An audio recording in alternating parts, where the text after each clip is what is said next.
Board examination 2025 ICSE and ISC के कितने आसान या डिफिकल्ट होंगे, पूरी तरह से फैक्ट और जितने भी लेटेस्ट अपडेट सीआईएससी के रहे हैं और अब तक के पिछले 8 साल के एक्सपीरियंस के आधार पर बता रहा हूं कि इसे काफी रीजनेबल रखने की कोशिश की गई है।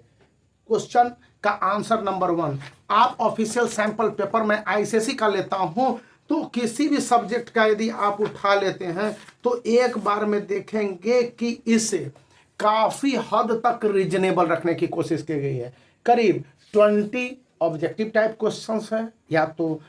और उसके बाद डायग्राम बेस्ड जो कॉमन डायग्राम वाले क्वेश्चंस है उसको दे दिए गए हैं, बायोलॉजी की मैं बात कर रहा हूं, और फिगर बेस्ड क्वेश्चंस को बढ़ा दिए गए हैं और लॉजिकल आंसर वाले क्वेश्चंस ज्यादा दिए गए हैं direct to the text book, और जो लॉन्ग आंसर वाले क्वेश्चंस है उनको अच्छी तरह से जो इंपॉर्टेंट टॉपिक है उनसे लिए गए हैं। इससे यह बात तो अच्छी तरह से पता चल जाती है कि सीआईएससी ने आईसीएसई क्लास 10th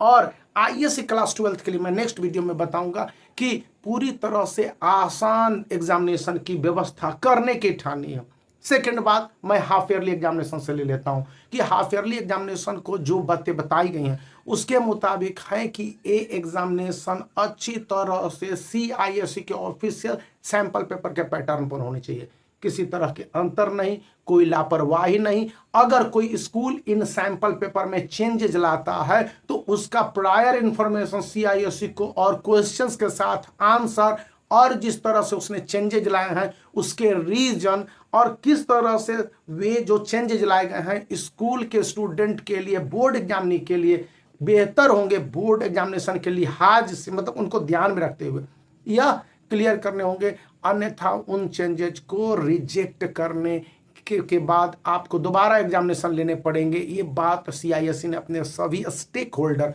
मतलब सीआईएससी एफिलिएटेड स्कूलों को कही है।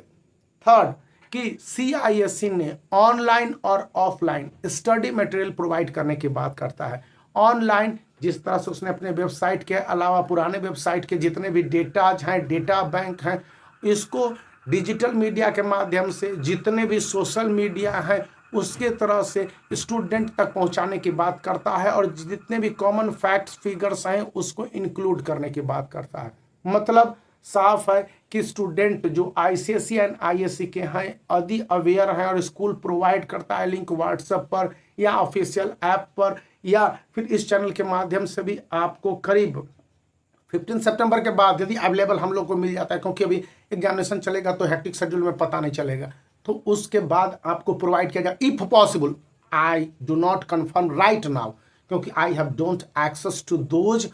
Study materials available online. अब यहाँ पर ऑफलाइन है जो कि स्कूलों को प्रोवाइड कर दिए गए। तो ये direct to the board examination में किस तरह से आप क्वेश्चंस के आंसर्स को प्रोड्यूस करेंगे, आंसर को किस तरह से लिखेंगे, और यदि आप आंसर्स को लिख रहे हैं तो उस आंसर के साथ साथ जैसे कि ऑब्जेक्टिव टाइप में आप एक्सप्लेनेशन देंगे, आंसर को देते समय ये किस तरह से क्वेश्चंस के आंसर को सेटिस्फाई कर रहे हैं और उसके बाद अंत में आपके कंक्लूजन है बताने होंगे। एग्जामिनर आपके आंसर से खुश होगा, आंसर लिखने के बेहतर तरीके से खुश होगा। इस बात को सीआईएससी ने अभी से दुरुस्त किया है। कुल मिला के अभी के समय में 1000 अगर मैं कंबाइंड भी ले लूँ तो कि जितने भी सब्जेक्ट हैं सबसे ज़्यादा डराने वाले सब्जेक्ट सीआईएससी में रहे हैं। नंबर 1 पर रहता है मैथमेटिक्स और नंबर 2 पर रहता है फिजिक्स, तो इनको अच्छी तरह से, और नंबर 3 पर केमिस्ट्री है, फिर बायोलॉजी है, कंप्यूटर साइंस को मान लिया गया है कि ओवरऑल। तो इन सब्जेक्ट के लिए भी आपको अच्छी तरह से समझने हैं कि क्वेश्चंस के आंसर जो स्कूलों में प्रोवाइड किए गए हैं, पढ़ाए गए हैं, उनको हाफ ईयरली तक समझ दिए। हाफ ईयरली तक आपके बैकलॉग रह गए तो थोड़े से प्रॉब्लम बनते हैं। और इस बुक के ऑनलाइन वेबसाइट पर अभी 7 दिनों के लिए फ्री एक्सेस है। ओसवाल लो पर कोई भी जाकर रजिस्टर्ड कर सकता है। पहले QR कोड के स्कैन की व्यवस्था थी, तो आप जाइए और जाके देखिए और लॉगिन करके बेस्ट फ़ायदा उठाइए। तो लिंक इस वीडियो के डिस्क्रिप्शन में दे दूंगा, तो बने रहिए।